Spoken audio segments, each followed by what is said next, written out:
एक तेरा, एक मेरा, दो तेरा, दो मेरा, तीन तेरा, तीन मेरा, 50-50 बराबर है।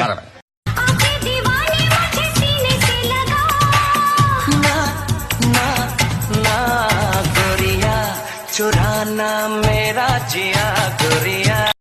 फक यार, ये क्या दिन भर फक फक करती रहती हैं, क्या मतलब है इसका? दादी, जब किसी को गुस्सा आता है ना तो उसके मुंह से फक निकल जाता है। सासू माँ, आज गलती से सब्जी में नमक ज्यादा हो गया है।